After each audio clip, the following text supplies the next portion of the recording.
Hello friends, we are going to talk about teachers in Trinidad and Tobago, and depending on your perspective, you might think of it as both a good and bad thing, but I think it's something that needs to be addressed, the elephant in the room as it were. Now, I am not an educator, this is just a layman's view. However, I am speaking out of the perspective of someone who has been educated both locally and abroad, so I have seen a wide range of teaching methods and teachers of all kinds, shapes, sizes, classes, and so forth. So that's the opinion I'm coming from. This is, of course, just merely my opinion.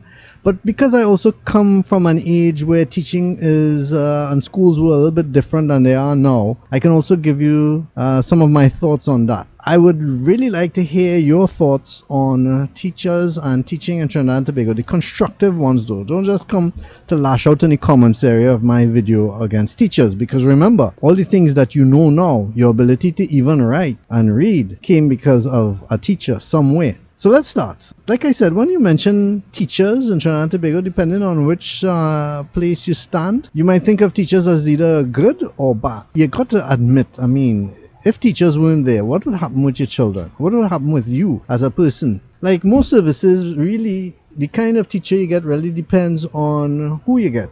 Maybe it's a luck of the draw, but you don't get to choose your teachers when you go to a public school.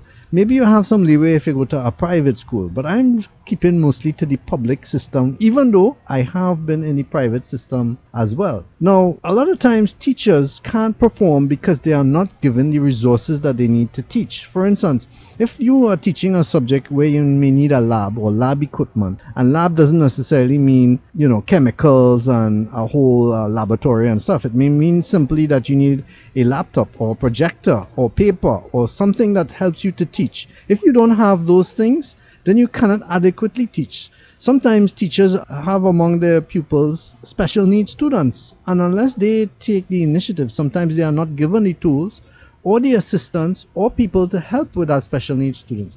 I'm going to touch all of that because I have a lot of experience about special needs and what it entails in getting children who are probably on the spectrum or probably have some other condition that needs to be addressed. If we are ready to integrate children into society, it goes beyond just simply the teacher. There needs to be resources and so forth. But let me not stray from the topic. So let's go back to teachers. And I would say, teachers aren't given a lot of credit for the things that they do. Sometimes a lot of teachers will go out of their way. Like I mentioned, they don't have the equipment and they will buy it for themselves. They will go and buy the things they need for their students. That is something that is underappreciated by many people. Just do not see what teachers do when nobody is looking. It's not like teachers say, I'm going to buy this or that so I can teach this class, and let me make an announcement of it and put it up on social media so everybody could know. No, it doesn't happen like that. Sometimes teachers do things quietly with no thanks at all.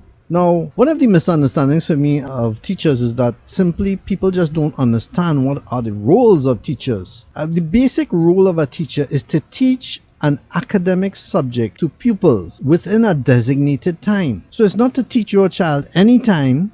There's a designated time usually, which is school time, and it's usually to teach a specific subject. Biology, math, English, Spanish, whatever have you.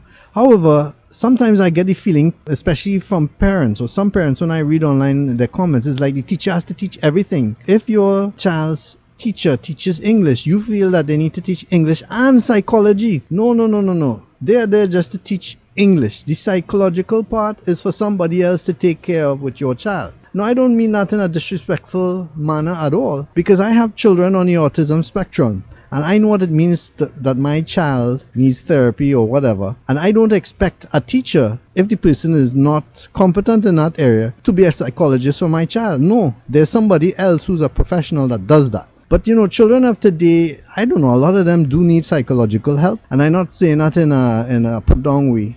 We live in an age where the internet, media, and the way things are sensationalized can have an impact on a child's life and their mind. And sometimes they do need to speak to somebody, especially if they are not getting that help at home. But let me not stray again. Now, if you have a child that is not as quick of mind, let's put it simply like that, or maybe they have special needs where they need assistance, the onus is really on the parent to ensure that things are done starting at home.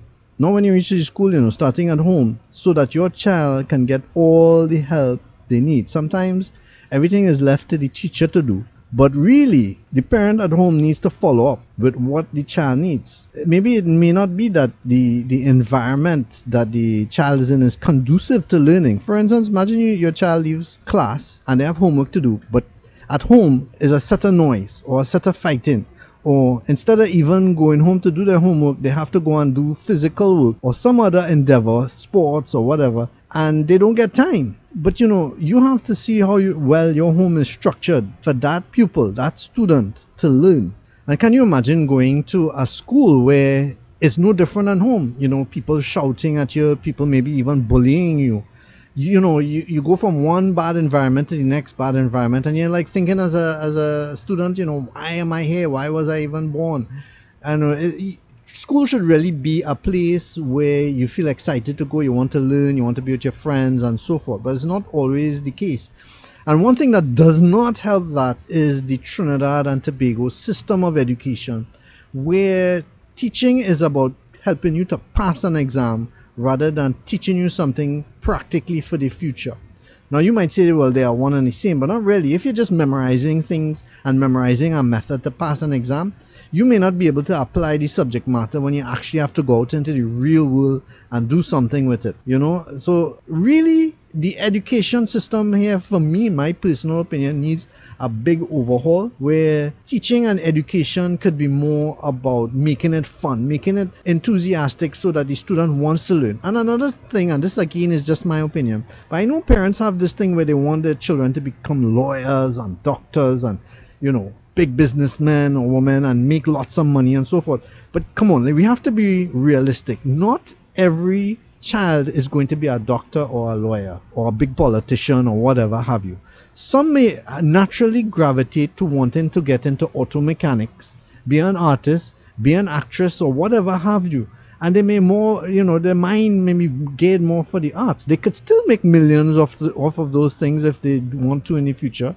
But, you forcing them to be something that they are not happy with is not going to be good for the child, or wouldn't be good for me in my mind. I think we could learn a lot from the Helsinki system, which I won't go into here, but you can always look it up. In fact, it was those beatings that I had in school. And I mean, to be honest, I didn't get beat a lot. The only thing I got beat for was not passing, some tests in class or whatever. Yes, we used to get beat for that. You didn't pass a certain number or whatever. You had to stick out your hand in front of everybody, and the teacher would come in with a bamboo stick or a ruler or a strap and hit you really hard. I mean, hard enough that there would be a mark on your arm or your hand for days. That's the kind of stupidness that used to go on in the education system of Trinidad and Tobago. And I mean, some people would get so hit hard, I even fumbling to tell you how nonsensical that period of my life was. I've been hit at school. I remember going to school and there were people that were just perpetually hit because, I don't know, they had maybe some learning challenge or whatever, and the teacher took it upon themselves just to instigate some sort of learning by hitting them. There were a couple of guys that I know would just stand up there and you would just see the tears rolling down their eyes. And they didn't make any expression, they didn't make any movement. And you could tell like this was actually not the low point of their day because they were dealing with a lot more in their lives. And the only way the teacher was helping them was by hitting them. And then you hear people saying this stupidness about, oh, we should start hitting children at school. I would say that is utter nonsense. I would dare say the person who's saying that probably needs to get some good licks in their tail as well. This is actually one of the reasons I dreaded school. I mean, I wasn't getting much encouragement from home to learn. And at the same time, you reach to school and you're not getting any more encouragement either. Now, what are some of the solutions? Because we could dwell on the negativity all day, right? I've already talked about the parts of the parents. I've already talked about teachers. Some are good, some are bad. Depending on who you got, is what kind of teaching you got. But there are things that can help. First of all, the overhaul of the educational system, the way we teach our children. I'm not talking about this by individual teachers. The whole school system. Teaching has to be more than just an exam at the end of the day. It has to be done more about evaluating children, evaluating what they're capable of, and educating them based on that.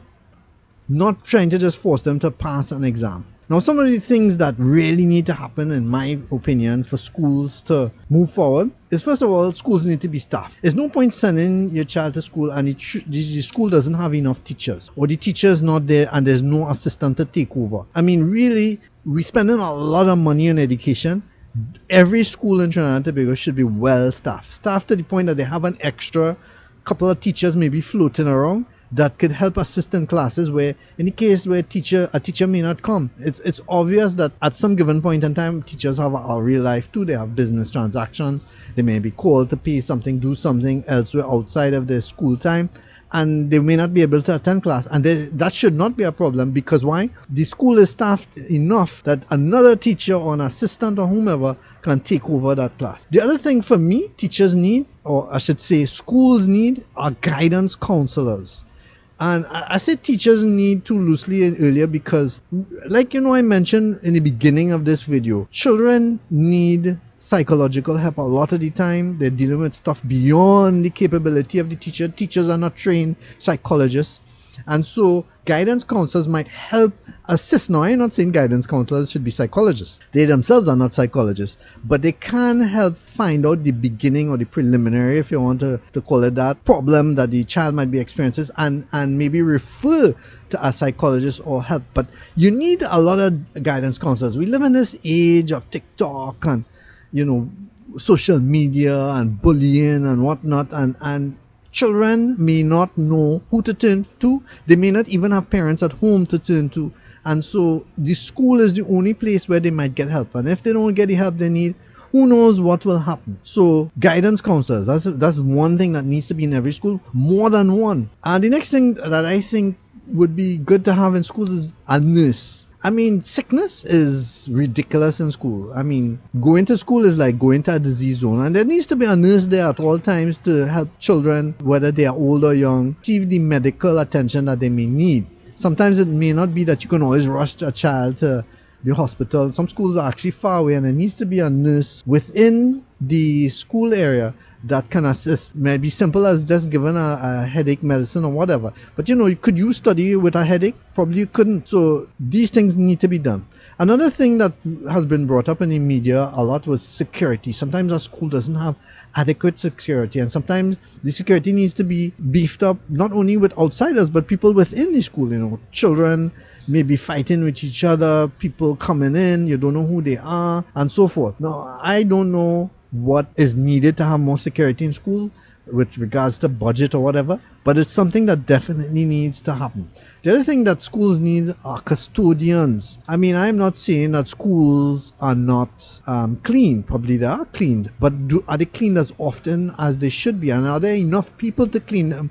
Because a lot of times you pass by schools, you see trash, you see things going on. And let's not even mention the dilapidated state of some schools where things not working, doors broken, there are actually hazards around the yard that, if a child was to fall or step on it, they could be hurt. So every school should have a custodian or a handyman that could go around the school and constantly fixing things. Because believe you me, in any place where, hundreds or thousands of children attending, they will need somebody there fixing things, because something is bound to break when a place has that many children in it. Again, teachers are there to teach in a designated time. They're not to be guidance counselors. They're not to be, your child's psychologist, not the child's nurse or security or the custodian. They're just there to teach in a designated time. But the sad thing is, teachers are expected to be all of those things. But teachers are just human. You have to remember that they are there to perform a job. A lot of them do it going beyond the call of duty, but it's just a job in the end of the day. They are not the children's parents. They are not the children's security and so forth. So be understanding of that when, what teachers are expected to do. I'll go back to it again. Teachers are expected to be teaching your child a certain subject at a certain time period. And that's it. How that teaching method goes in, they sometimes goes beyond that actual school time, because teachers have to prepare, they have exams, they have things to get ready, fill in reports and so forth. In preparation to teach your child, there's lots to take place. But at the same time, they can't go beyond that designated time with your child. And I think parents expect too much of teachers at times. A lot of times I will hear parents saying things to teachers that are not nice, like, well, if you find this too much, why you don't quit? Well, come on. Teachers sign up for a specific thing when they decide to take a job.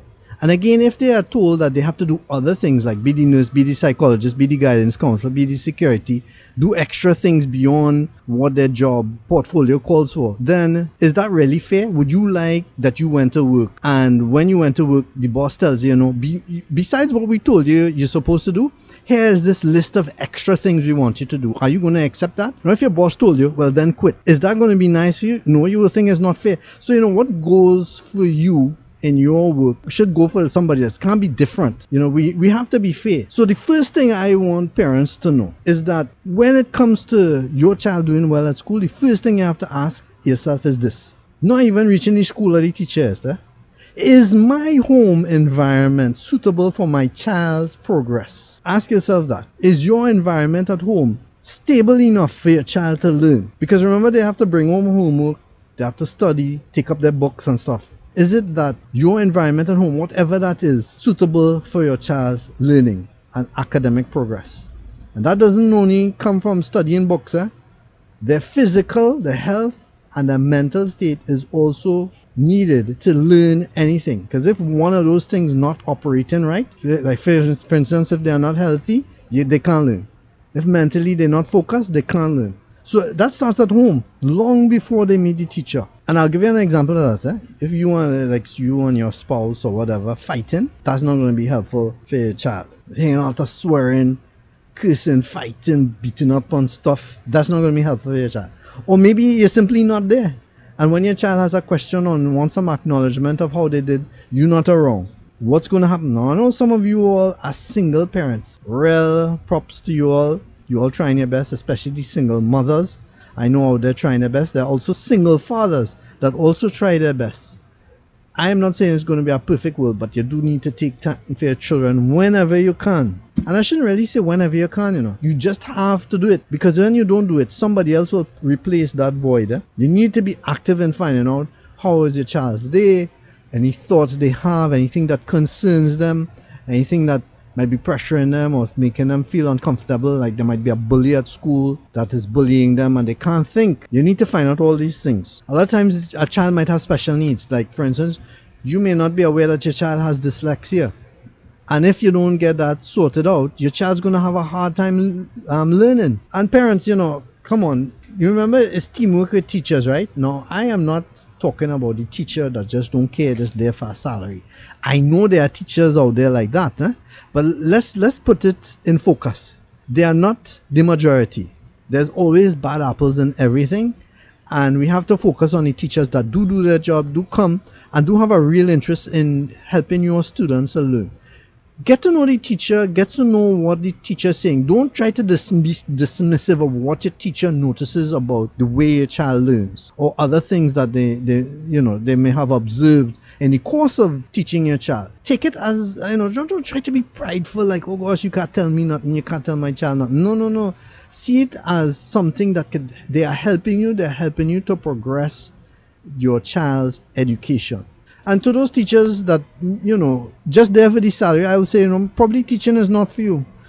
Please, if you're going to be there, put your honest effort into it. Teach the best that you can. Do what you can. Because really, this is about children learning. This is the future of the nation and so forth. So those teachers who are doing their best, all praise and props being to you. To the parents who are trying their best, but conversely they have problems with the school, maybe you need to try and get your child to a different school. And I will dare say at some point in time, if it's possible, maybe even homeschool, depending on your situation. As a parent of special needs children, that's what I had to do for most of my life as a parent, and that was homeschool. I hope my opinions on comments today was interesting enough that you can leave your comments in a constructive manner in the comments area of this video. Please do like, share, let other teachers and parents know about what was said today and see what you think about it. Thanks so much for watching.